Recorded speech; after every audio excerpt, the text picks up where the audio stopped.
Michael with United Veterans Worldwide for an exciting interview today with Scotty Hastings. And if you don't know who he is yet, you soon will. I came across his Instagram account recently, started to listen to some of his music that had lyrics that were super impactful and touched my heart, my soul. And then I realized that he was a veteran, and then it really snowballed from there, and I really got to dig into his experiences a little bit more, and I'm excited for this global audience today to hear from Scotty himself and to hear his journey from triumph or from trauma to triumph. And so I'd like to introduce you to Scotty Hastings. Scotty, will you tell us a little bit about yourself today? Hey, I am a combat wounded Army infantryman, and now I am a country music recording artist and singer-songwriter.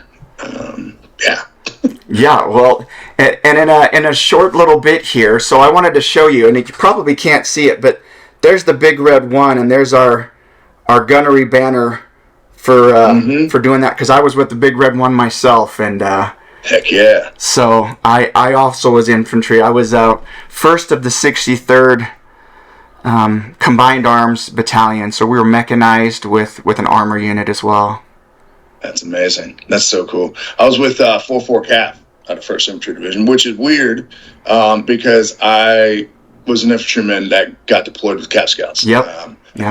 It's strange, but I mean, I got to play with some really cool toys while we were in Afghanistan, so it was awesome. Yeah, that's awesome. I never got to do the Afghan rotation. I trained units for it, but I was Iraq and Africa, so those were my experiences. But Scotty, let's take you back a little bit in time, and now knowing that you're a veteran, you've had a lot of experiences. Why did you join the military? What was your motivation?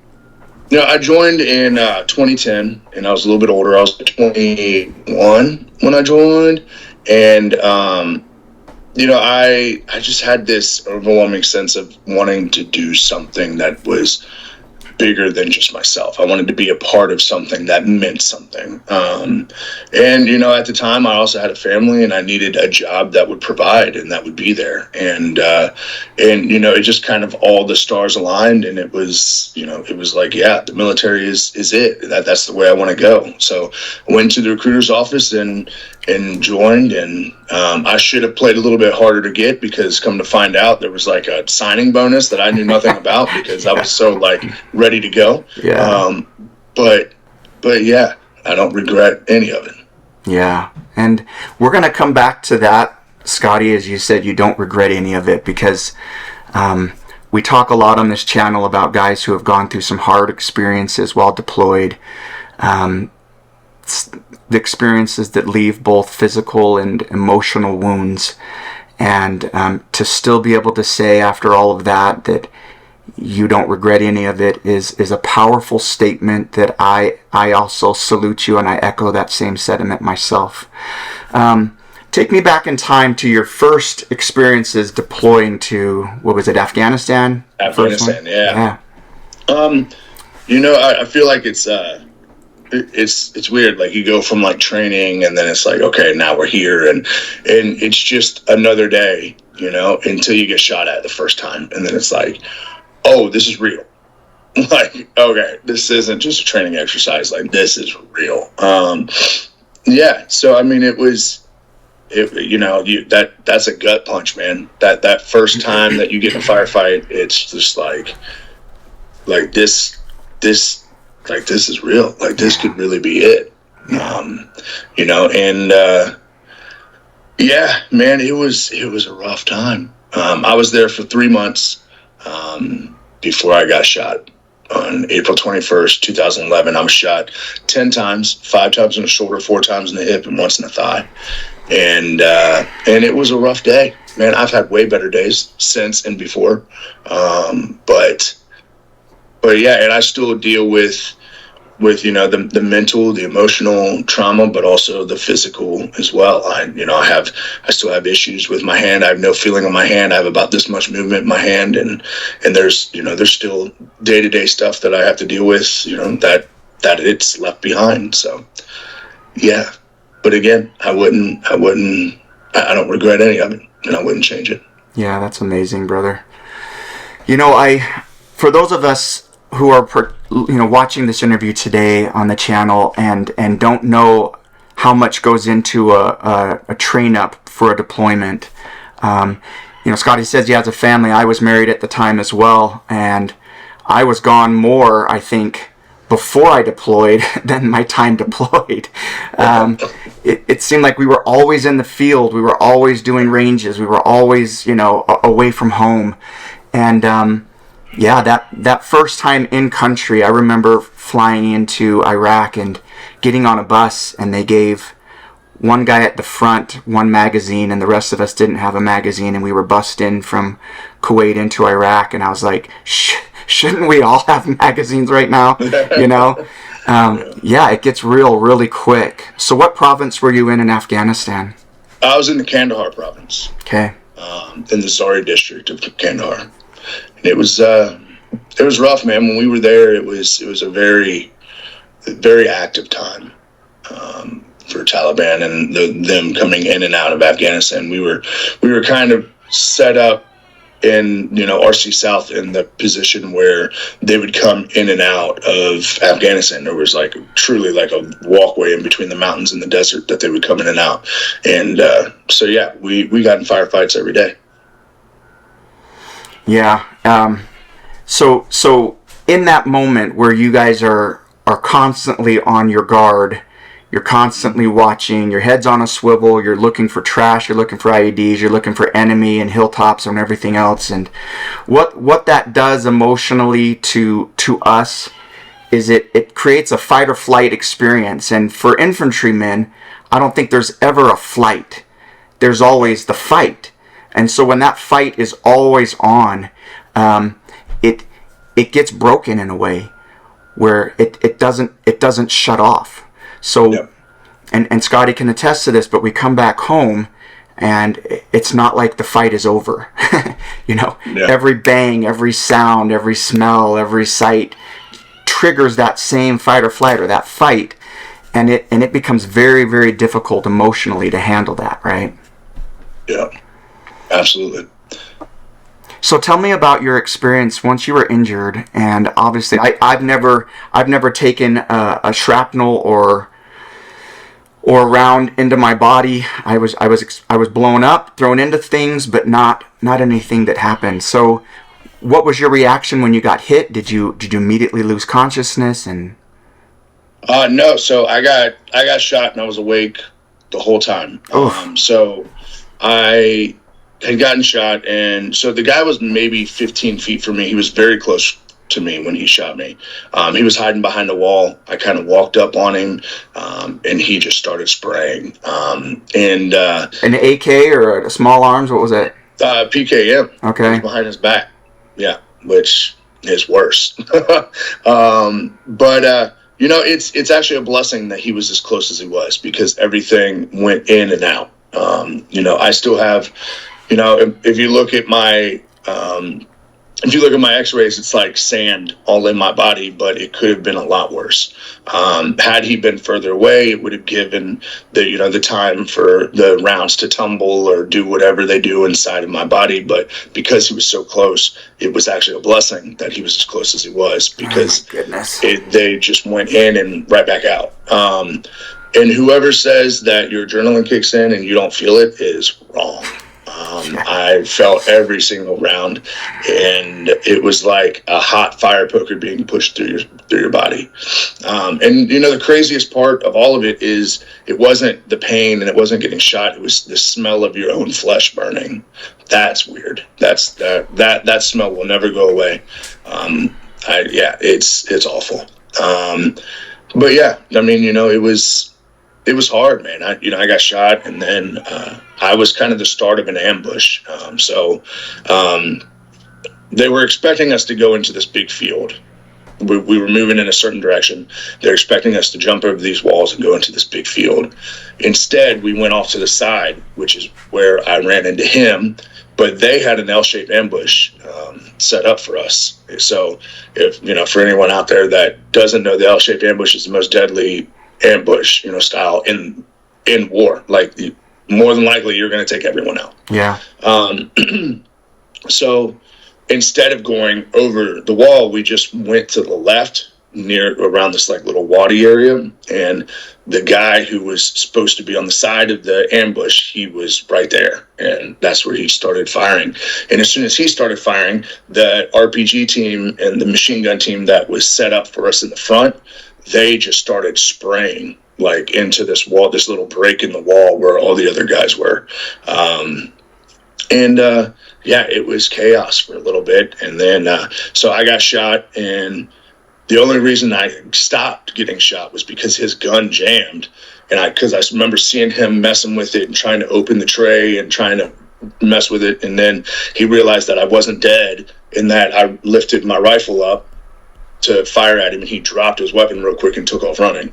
But yeah, it wouldn't have mattered, because when I got shot from my left side up to my right shoulder, and 2 rounds had went through my rifle into my plates. But when those rounds went through my rifle, it rendered my rifle, inoperable. I couldn't fire it. I tried, I couldn't fire it. But he didn't know that. He just saw me raising a rifle up, and he took off. He eventually got his, I got a buddy that said that he basically launched a grenade into his chest as he was running. So yeah, pretty cool. He met his end. Yep. Yeah. He got it way worse than I did. But yeah, man, it was hard, and it was a fight. And I remember there was a moment where like I was losing so much blood that my eyesight started shutting down, and I just saw like a white film. And it's kind of like that's what I believe is like seeing the light. When people say that they see the light, it's just like this white film that comes over your eyes, and you can't see anything. And I remember literally just like laying there and thinking about, okay, I need to stay calm, because the first thing that they teach us is that if you go into shock, you're done. Like shock is going into shock is the number one killer of combat injuries. It speeds up your heart rate, it pumps the blood faster, and you lose 100%. More. Yeah 100%. So my whole mindset was, all right, stay calm down, relax, just try to chill, try to relax. I know you're in a lot of pain, but let's just calm down, try to breathe. And I remember when my guys finally got to me, I remember like just trying to like cut up with him and like tell jokes and stuff, and just try to like calm down and be with the guys and use them to help me calm down. Yeah, man, it was rough, but I was awake from the moment that I got shot until I got on the bird. And then when I got on the bird, the guy was like, "What's wrong? What hurts? Blah, blah, blah." And I was like, "Well, I just got shot a bunch of times, man. I don't like all of it hurts." And I was like, but also like, I can't see anything. I can't see, like, it's just a white film. I can't see. And he's like, "All right, well, we're going to get some morphine in you. We're going to start working on you, blah, blah, blah." I was like, okay. And then I remember getting into Kandahar. I was awake this whole time, the whole helicopter ride. And I remember getting into Kandahar, the airfield, the hospital there at the airfield. And we went into the room, and they were like, everyone was just yelling out what was going on. And I was like, I can't see. I just want you to know I can't see. I was like, and they were like, okay. So from my understanding, they immediately started pumping blood into me because I had lost so much. So they immediately started doing that. While they're doing that, they're plugging everything. And when they started pumping blood into me, my eyesight started coming back.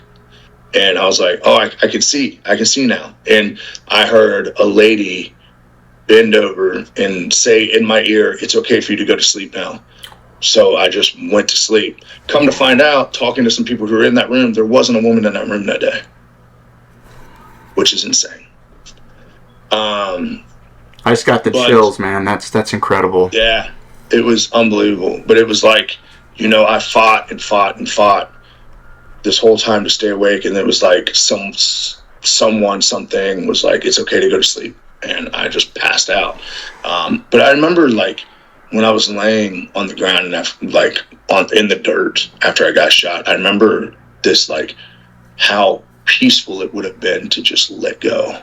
I remember like that feeling of like, it's kind of like you're like super tired, where you stay up for like a couple days and you're just like, your body just wants to just give up. It was kind of like that feeling. And it was like, man, like, I remember how peaceful, like, just passing on would have been, and then just fighting it the whole time, because I wasn't ready. I wasn't ready to just give in. But yeah, it was a wild day, man. So when they brought you into that treatment room, they cut everything off of you. They stripped you. Mm-hmm. They searched for additional wounds. Like, they did a normal triage that they would normally do for somebody. And I've been part of that process with guys who have been hit, and it's a freaky process. Especially some of them. If I saw someone who was hit 10 times, I was a prior corpsman with the Navy before I came into the Army, so I'd had my medical background, and I remember looking at guys and being like, plug it, but they're gone. So you just mentioned several things to me that that kind of moved me emotionally, because I don't know if you believe in miracles, Scotty, but I do. And you just mentioned several instances where it's not just coincidence. Yeah. Right? Of course, when we're in a combat environment, we have to expect that we're going to get injured somehow at some point. Yeah. But you talk about this guy hitting you at close range, which made everything pass right through you. There's no ricocheting internally. His gun jams. Your gun is inoperable, and he fears that you are able to still engage him, and you're not. So he runs. You even said it was a blessing that he was so close. These words are just amazing to me, Scotty. And then you talk about your calm mindset, your ability to think clearly in that moment, so that you don't aggravate your system to make you pass more blood faster. And then fourth, you mentioned this woman's voice who whispered in your ear to go to sleep, to let your body rest, so that every other process in your body can be taken care of. That to me is a miracle. So Scotty, why were you preserved? I have no idea, man. I don't know. And I think, I love what I do. And, I try to use what happened to me, and I try to use my service, and I try to use what I've been through, and now this platform that I have, in a way to help people to kind of live that life that I feel like that I'm blessed to have now. I don't know why I was preserved. I don't know why I'm still here. I feel like for the rest of my life, I'm not going to understand, and I'm not going to know, but I'm going to try my hardest to help people with the time that I have.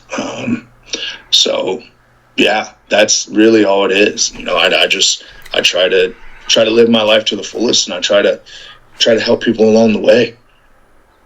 Yeah, that's an incredible experience. So what year was that when you were injured in Afghanistan? That was in 2011. April 21st, 2011. Yeah, I was just about to deploy to Africa for my second time. Yeah.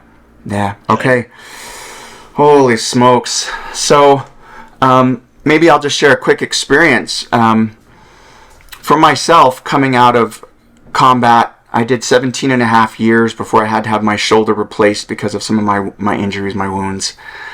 And I thought that I was grounded, I was good. I didn't feel like anything was catching up to me. My wife would tell a different story, but I didn't feel like things were going that way.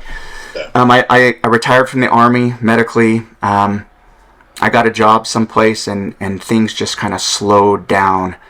And when that slowed down, a tidal wave of depression, anxiety, PTSD swept over me to the point where I almost drowned. And at the time, I reached out to one other guy. He was at work, and he was a Marine. And I told him what I was going through, and his response was really curt. He kind of said something like, "Oh, I don't have anything like that. I know what you're talking about. Just, deal with it." And that was the wrong thing to say, because then I really did feel like I was the only person who was dealing with these things emotionally. And it wasn't until I joined a veteran service organization that revealed to me that this was more common than not. And and I didn't know how to deal with it, but they were starting to teach me how to. So talk to me about your journey after this physical injury, which was massive, right? And somebody getting shot 10 times doesn't normally live. Yeah. So here you are. Now there's a different battle you're facing other than just physical. Yeah. So, I went to Walter Reed, and, I was there for I was there for a month in the actual hospital. I was going in and out of surgeries every other day. I was getting put to sleep every other day, where they would clean my wounds and all this other stuff. And then I went outpatient for about 8 months after that, and then my guys were coming back. So I eventually went. It took an act of Congress, but I went to back to Fort Riley. So I say it takes an act of Congress because it literally took my congressman to write a letter saying that I need to go back to Fort Riley, because most people that come to, Walter Reed are pretty messed up, and they just medically retire out of Walter Reed. That's just the way it is, and that's the way that Walter Reed was set up, and the way that that it went. So me wanting to go back to my unit, it was like, whoa, hold on, this isn't what we do. So yeah, it took my congressman writing a letter saying that I needed to be there. Luckily, my congressman was an ex-Ranger, so he was like, dude, I get it. Like, yeah, you need to be there for your guys. And I was like, yeah, okay. So yeah, I got there, and and I was there when they all got back, and it was amazing, but it was awful all at the same time because we had lost so many people. Some of my best friends didn't come home, and it sucks. And that's another thing that I deal with. The survivor's guilt from that as well is another thing that I deal with on a daily basis.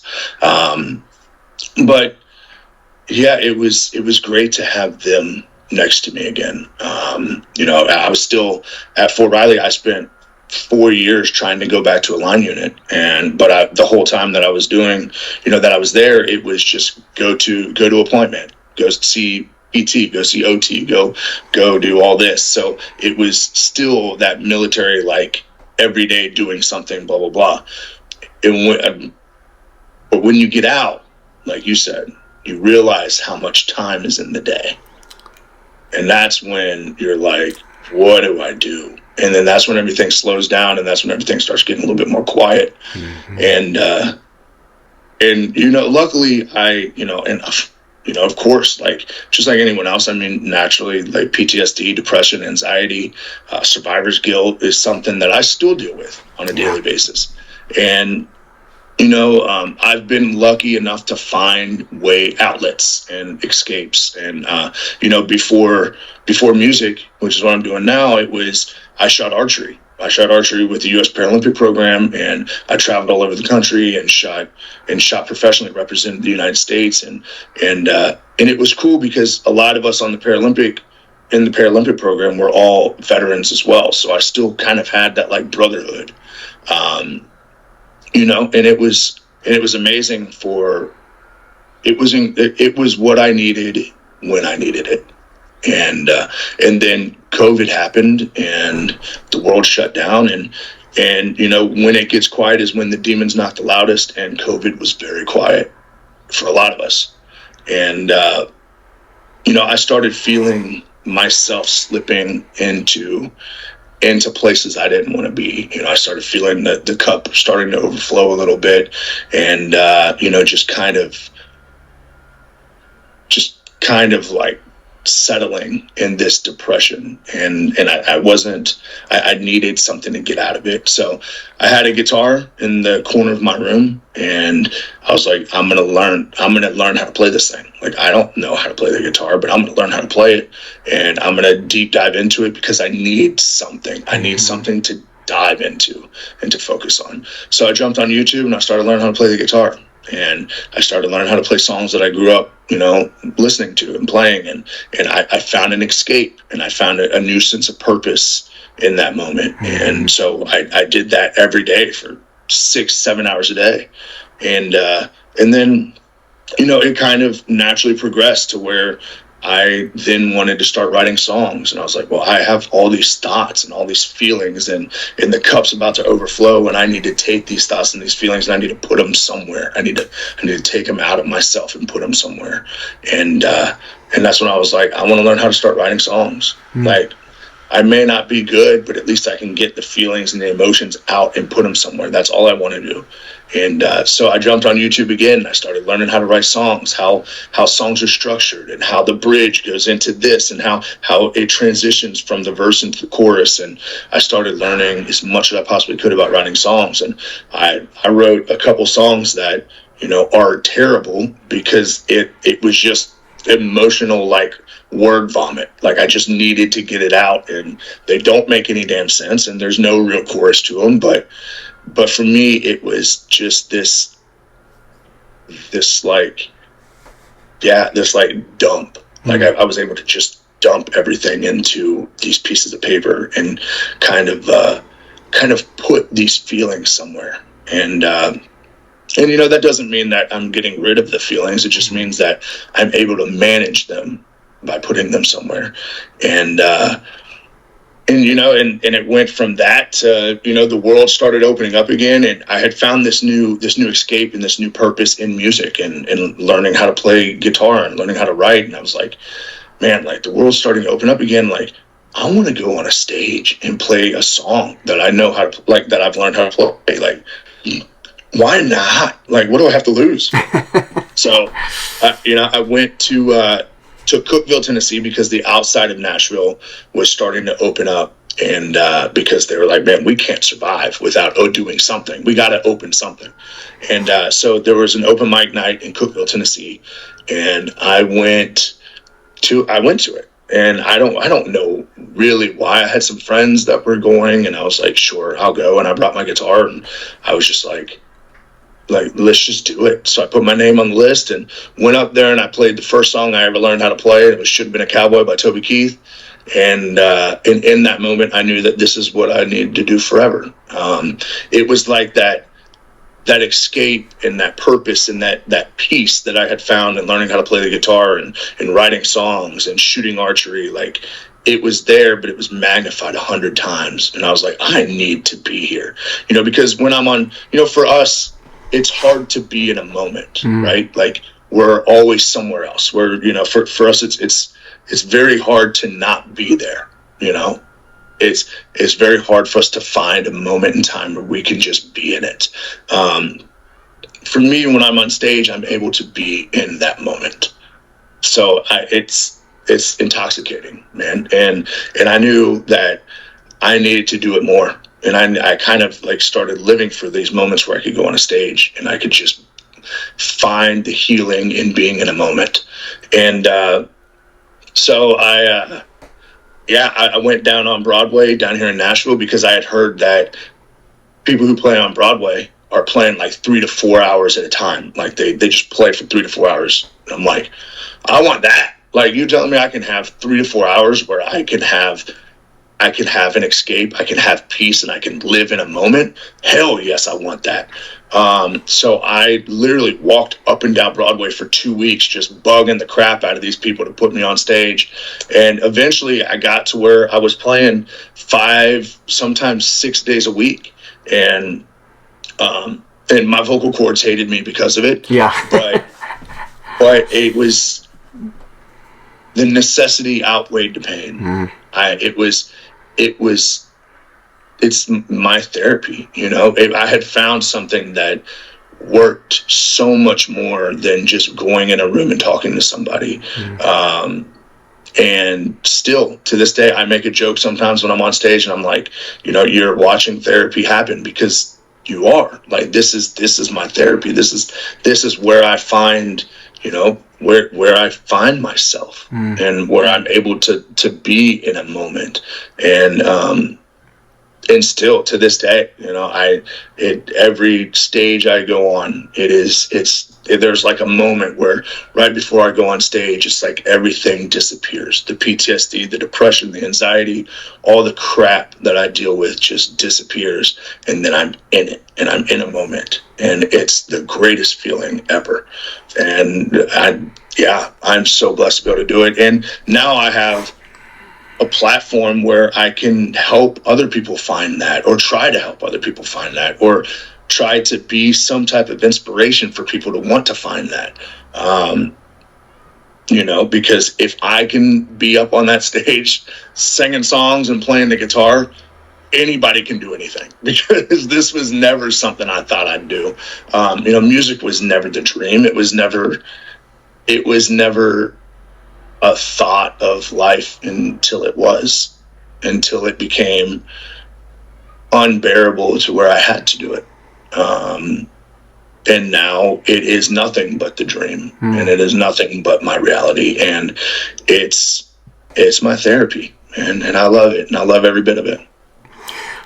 I love that. I wish that more of us would choose to turn to a hobby of sorts that we could master and produce our own form of therapy. And I know for just like you, music for me has been that. And another thing too, you talk about these platforms where you're now at a place in your career where people are listening to you. My Alexa, my automated speaker, knows your name and knows your music, right? Like that is, isn't that impressive, right? I said it yesterday. Play Scotty Hastings music, and it just started playing all of your stuff, and my kids were like, like they were loving it. I wish more of us, if it's woodworking, if it's archery, if it's music, if it's athletics, I don't care. We all need to find another escape from this and get outward. I think the more we do that, Scotty, and I think the more that you perform, the more you share your voice with the world, your message with the world, I think the more up here is going to go quiet. Yeah. Time. Yeah, and I say it all the time. Like, people are like, what would you tell someone if another veteran who's struggling, or anybody who's struggling? Really, at this point, I'm at the point in my career where it's not just veterans. I have people that are just struggle with life and been through some crap that message me, and I'm like, it's not just veterans at this point. But they're like, what would you say? And I was like, find something you love to do and do it every damn day. Yeah. And and then take that one thing that you love to do and find a way to monetize it to where it can be a career and therapy at the same time. Yeah, I love that. I started this channel, I think this week makes almost 9 weeks ago. I've got 20,000, almost 21,000 followers, subscribers. And it's because this message of hope for, and like you said, it's not just veterans, it's not just first responders, although that's a majority of what I talk to. I've also brought on some other people who have had early childhood trauma, and it's the same journey that we're all taking, which is, how do we take it from here to here? What are we doing? And I spoke to an amazing woman this last week. Her name is Ash, and she ran a clothing company in the middle of her distress, sold it for a lot, and has a great following now, and is being a great role model for people when talking through trauma to triumph. And platforms like this enable us to do that. Scotty, you've got another album coming out here soon. Let me just look up the name so I don't mess it up. Till the Last Shot. Yeah, Till the Last Shot's Fired. Till the Last Shot's Fired. Okay. So talk to me about this. Oh man, this song this song means a lot to me. So this song is, we are recutting it. Originally it was cut by Trace Atkins. And the first time I ever heard this song, I was at Walter Reed. Oh. And when we were at Walter Reed, they would do like, they would do different like group activities, or they would have like events at Walter Reed just to kind of bring everyone together, build camaraderie, and kind of, you know, help in some way, shape, or form. And there's always music playing at these events, and this song, Till the Last Shots Fired, came on, and it was like something flipped in me, man. It was like I started crying and I couldn't stop. And it hit me harder than any song I've ever heard in my life. And it changed so much for me in that moment, because it was like, okay, I need to stop feeling sorry for myself, and I need to live my life to the fullest, and I need to not let this tell me what I can and cannot do. And I need to live my life, because some of the greatest people I've ever known will never get the opportunity. So I need to live my life for them. In that moment, like, it changed my whole mindset, and it changed everything for me. And then fast forward 10 years, and I'm looking at signing a record deal, and the guy who is across from me in the office is one of the writers of this song. And he's like, "Hey man, would you want to record a version of this?" And inside I'm like, "Oh my God, are you serious? This song changed. This song is freaking, yes, at 100%. But outside I'm like, you know, I'm cool and collected, you know. I'm like, yeah, man, that'd be great. You know, that'd be awesome. I'd love to do that. And so we did, and we recorded a version where it was just me, and it was great, and it was so incredible, and it was amazing to be able to sing this song and speak these words. And then it was like, okay, well, this is really great, but what if we could get some other people on it? And I was like, yeah, like whatever we got to do, let's do it. You know, originally we were going to look at Jamie Johnson to try to be on it. Jamie had some scheduling conflicts, so he wasn't able to. But then we reached out to Lee Brice, who is one of my favorites of all time. I love Lee Brice. I love his music. He has since become an incredible friend of mine. I actually, this last weekend, I just opened for him in Lafayette, Indiana. But he immediately was like, yeah, I want to be a part of it. He immediately jumped on it. So then now we have this version with me and Lee Brice, and it's freaking amazing. Lee Brice is incredible, and it was so cool to be able to say that I have like a legit artist on one of my songs, and it was so amazing. And then I was out of town, and I think I was playing a show somewhere, and I got a call from my producer, and he said, "Hey, I just want you to know that Dolly Parton wants to be a part of this song. Is that okay?" And I said, "Why are you calling me? Just tell her she can do whatever she wants." Like, what are you talking about? So now we have this song that we're releasing October 18th, and it has me and Lee Brice and Dolly Parton on it. And, you know, this song means so much to me, but it's not just the song that means so much, but it's the fact that two absolute legends in this industry, and just incredible people, and you know, people that, you know, are truly legitimate artists that, you know, that have decided that they not only want to be a part of my story, but a part of my journey, and a part of what we're doing, and a part of trying to help, because this song will help. And yeah, it's just incredible. And it's incredible to say that I have reached the point to where other artists are willing to be a part of stuff. And it's amazing, man. It's so cool, but it means so much. That this song means so much to me, and it's truly my heart and soul. And it is such a beautiful song, and the way that we did it is incredible. And Dolly's incredible, of course she is, because she's freaking Dolly Parton, right? And, you know, Lee is amazing, and they're legends. And it has sparked relationships with artists that, you know. And there's so many things now where I'm like, how in the hell am I here? And how did this happen? You know, like there's shows where I'm standing on stage and I'm just like, what am I doing here? Like, how did this happen? Like, I wanted to, I was laying in the damn dirt in Afghanistan dying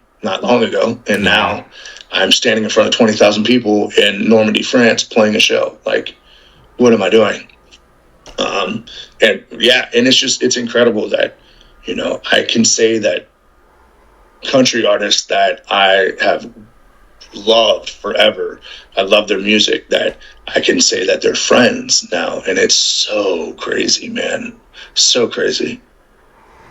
Yeah, your journey has been one of being in the right place at the right time with the right people, 100%. doing the right things, and all of those things come together and produce what we're seeing now is this pathway that you're on, which is a trajectory like this, Yeah. And it is so fun to watch. It's going to be so much fun to watch as we go forward and see your progression. And I want you to know, brother, that if you ever have a dark time, reach out to me. I'll be there for you. You're never alone when you're on stage and you've got thousands of people clamoring and screaming for you, and you finish your great performance, you get off, and it quiets back down. Know that we'll be praying for you. We want the best for you, and Appreciate that. and you're the voice we want and we need. So thank you for that. Appreciate that. Yeah, one more thing, Scotty, before we conclude this interview, I ask my guests to sum up for me some advice that they would provide to people who have struggled and are looking to find their own light. Well, there's a couple things. Like I said earlier, find something you love to do and do it every damn day. Because that will be your outlet. That will be your escape. That will give you a new sense of purpose. But the most important thing is just keep moving forward. And I don't mean moving forward as in like physically you have to make a step somewhere. Mentally, if you're visualizing what the future looks like, it doesn't have to be an actual movement forward, but if you're visualizing your future and where you want to be, but don't ever stop. Keep pushing and just keep moving. When we get stagnant is when everything just kind of gets dumped on us at one time. And that's when the weight on our shoulders kind of really, really pushes down hard, is when we get stagnant. So my advice is to just keep moving, keep pushing. There's going to be bad days. I have bad days still. I'm living a dream that I never thought possible, and I get to do incredible things, but I still struggle. So there can be success while you're still struggling. There's nothing that says that, when you're struggling, you have to just sulk in it and struggle. Like, you can still be successful. And I think that is one thing that hopefully people take from my life, and because I am incredibly open about my PTSD and my depression and my anxiety and how I still deal with it every single day. So, and here I am, more successful than in something that I never thought possible. So hopefully someone takes that a little bit from what I'm doing, in the sense that you can still struggle and be successful. Yeah, that's perfect. That's perfect. To the global audience watching today and hearing Scotty's advice, I'm going to definitely capitalize on that advice and apply it to my life as well, because I think everybody can take some of this message and use it. Scotty, thank you so much for your time today. Thanks very much for the music you're producing and performing, and the message that are in it. I look forward to watching this journey continue to grow and blossom and see how far it takes you. This is going to be great. Awesome. Thank you so much. I appreciate it.